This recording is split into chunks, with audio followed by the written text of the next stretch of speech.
This is Debbie with Living the Hobby Farm Dream. Welcome to our podcast. We're so glad to have you here. If you haven't followed along yet, please follow on Spotify or on YouTube. We really appreciate it. Today we're going to be doing episode 14, Building a Self-Sufficient Homestead and Small Farm. And kind of the goal of this is to talk about creating security and resilience for your family. There's been a renewed interest in the last years in raising your own meat and gardening and homesteading and small farming. This happened some more because of things like COVID and the food supply changes in these unstable times that we live in. We feel that there is no need to panic. It is more of a feeling of doing all that you can to prepare for the benefit of your family and your neighbors. It is about not only raising and growing your own food as much as possible, but also seeking out local farmers and food suppliers. We believe that small farms and farmers, even backyard gardeners and those raising small animals, can have an impact on our communities. First of all, I just wanted to do a little definition about what self-sufficiency is. In a lifestyle and kind of agricultural context, self-sufficiency involves producing your own basic necessities. A lifestyle with being self-sufficient would involve things like growing your own food, generating your own power, managing your own resources so that you're minimizing your reliance upon supply of food chains. And today we're going to be talking first also about what is resiliency for your family. And resiliency involves mainly having a positive mindset, like perseverance, teaching these things to our children and our families, learning to grow from adversity, allowing us to navigate through difficult situations with determination and resilience. All those things we feel like you can get as you're working on a small farm, raising animals and growing things to feed your family. That many of these traits can be achieved by gardening and homesteading and raising animals on your farm. Something that you can help to be resilient is you can do things like raise chickens for eggs, you can do bees, you can plant medicinal herbs. All those things help you to be able to take care of yourself and give you confidence in our ever-changing world that we live in. The way that you can achieve economic resiliency is by getting out of debt. It takes time, but it's possible to do. All those things that make you able to take care of yourselves and not so reliant on other people and other things is going to be helpful for your resilience and for your mental health. Also, physical health, if you can stay active around your farm, that's also good for your resilience because you'll feel better and you'll take care of yourself by eating healthy foods. For us, living on this small property that we live on, learning how to do things like doing our own meat chickens, raising chickens for eggs, and learning how to do skills like cooking, canning, freezing, dehydrating.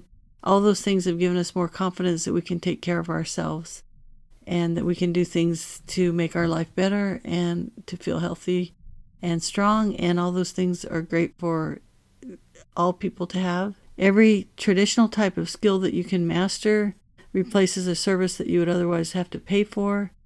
I know learning things like carpentry, which my husband has learned, and mechanical repair, even things like animal husbandry, like I said, raising animals, and things like sewing or cooking, preserving food, that helps you when there's uncertainty in our world. It shifts you from just thinking about making more and more money to reducing the amount of money that you're going to have to put out for all these services. Our main objectives on our farm are to produce as much food as we can to feed ourselves and our extended families and our neighbors.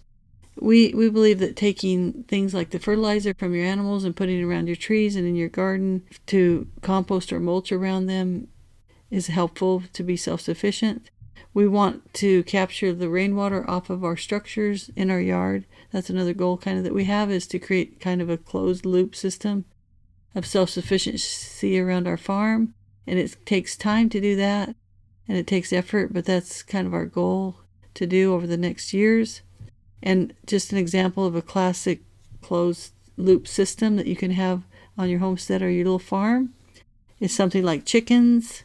For example, you feed your chickens the garden scraps that you would normally throw away, and then their manure will go back into the compost that you use, and then the compost enriches the soil to grow more vegetables, and then the cycle just keeps repeating itself, eliminating the waste and reducing the need for you to buy other fertilizers from the store. With gardening, to become self-sufficient, it all starts with the soil too. So that's a good thing that you can put the waste that has been composted from the chickens or your other farm animals back into the soil. And if you do that, then you'll have a lot better crops in your garden. There's also something called regenerative agriculture, and that's kind of what that is, and no-till farming. And livestock are not only that source of protein to feed your family, but they help with things like pest control around your little farm. And the manures of chickens is really high in nitrogen, which that also helps to compost your garden. Nitrogen is needed by many plants that you'll plant in your garden, and so chicken manure is a great way to help your garden. Animals like sheep and goats and cows, they eat weeds and grasses, and they make the soil richer with their fertilizer. And they can also provide milk and meat to you and your family. Another way to get some food security on a small farm is for you to do food preservation. And we harvest the food from our animals and for our gardens, but we also need to preserve the food in order to use it like throughout the year. And this helps us to be more self-sufficient and care for our families. During the COVID time, we didn't have to go to the store as much because we were growing a garden and we had chickens laying eggs. And so that was a way that we were able to be more self-sufficient and take care of our family and not worry as much about getting fresh foods from the store. Some examples of preserving food would include things like dehydrating food, and that's great for many fruits and vegetables as well as making jerkies and herbs. You can dry those and dehydrate those, and those will last for a long time. Also canning food, water canning for highly acidic foods like fruits, and pressure canning for vegetables and meats that are low acid foods. Something else you can do to preserve food is freezing food. That's great for keeping food at its peak of freshness. Then there's also fermenting food. That's preserving food using beneficial bacteria that add value through their probiotics. And some examples of those are things like sourdough and sauerkraut. You can also store root vegetables in a cool, controlled environment, like potatoes or sweet potatoes and carrots. You can also help yourself to be more self-sufficient is by using natural resources. One super simple way that you can save some resources is to install a clothesline. We've put one of those in our yard, and it's naturally dries clothes and saves energy and less money that you have to pay to run your dryer. And I'm telling you right now, the smell of sheets on the line are fantastic, and it reminds me of childhood when I'd see my grandparents and my mom doing that, hanging clothes on the line. And so it's something that you can try to save some energy and also to be self-sufficient and not use up as much energy and things and making a smaller footprint on the environment. So you can do is water collection, and that's a project that we plan on doing soon, is catching the rainwater from the structures on your property. And that way you can use this water to water your plants, your garden, and your animals. And a lot of it is dependent upon the rainfall amount, so we don't get a lot of rain here, but when we do get rain, usually it's quite a bit, especially certain times of the year. And with that, you'll need a multi-stage filtration system for your safety. Also, another way that you can help your property when you have a small farm is to build structures for some function and durability. And you want like low maintenance structures that don't take a lot of repair or a lot of upkeep, that are well made. You also need to do some fencing for your livestock, and that keeps your animals from raiding your garden and your fruit trees and things. So you need to keep fences around places where animals will disturb what you're growing. Also, you need smaller fencing panels for smaller animals like chickens or goats and sheep. And then sometimes for cattle, they use electric fencing for cattle. And the benefits to this is that you have the security of the secured supply chain and peace of mind knowing that your animals are safe and that your fruit trees and your garden are also not going to be eaten by your animals. Also, another thing that you can do is you can rotate your pastures with your animals.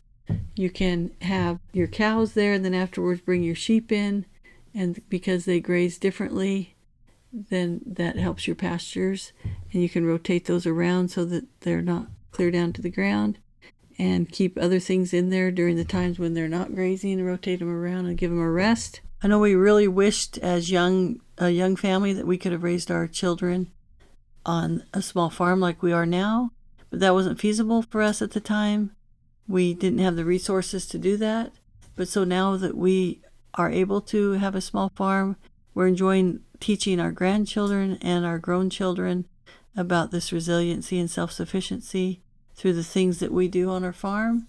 And so don't ever give up on your dream of having a place where you can be self-sufficient, maybe have a small farm or a small place where that you can be more self-sufficient. And even when we didn't have this little farm that we have now, we lived in rental places and small homes, we still could do some resiliency skills and some self-sufficiency skills, like preserving food. Canning food is something you just need a kitchen to do, like I've talked about before in another podcast. And things like dehydrating food, growing herbs and dehydrating them, all those things can be done in a kitchen. And so it doesn't mean just because you don't have land of any sort that you can't be more self-sufficient with your family. And anyone can get out of debt. Most neighborhoods where we live, at least in our area, you can have a few chickens in your backyard. So there are things that you can do even if you don't have a lot of land. So I hope that you'll keep trying to do some self-sufficiency skills and helping your children and your families to be resilient.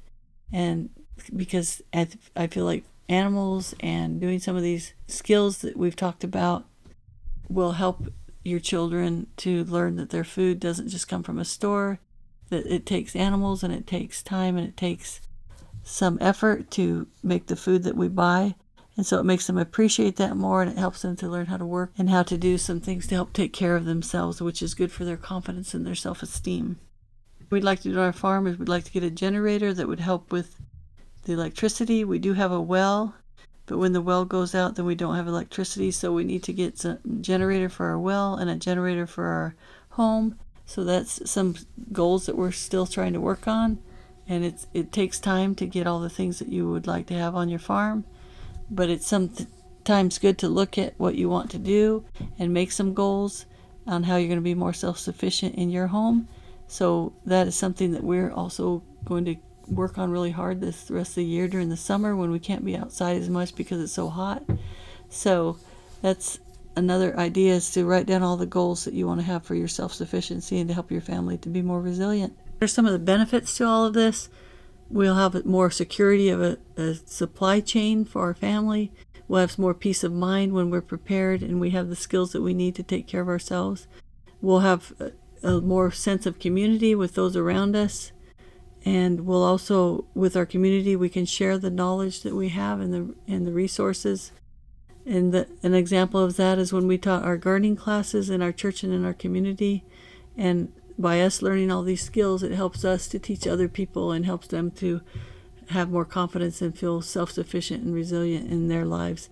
And we feel like this life is living a life of purpose, a life of resilience, and true independence, and that really makes us feel good, and we know it will make you feel good too if you give it a try. Thank you so much for listening today's podcast. Our next podcast, we're going to be interviewing, my husband and I are going to do a podcast together, Floyd and I, and we're going to be talking about our goals for the rest of the year that we have for our farm, and you'll be able to find out some exciting fun things that we're going to do on our farm. And then also maybe some things that we decided that we don't want to continue, or that we were maybe going to take a break from a little bit. So we hope you'll turn into the next episode. That'll be episode 15. And so that will be fun for you to listen to. Thank you so much for listening. Follow along on Spotify and on YouTube. We really appreciate you. Have a good day. Bye.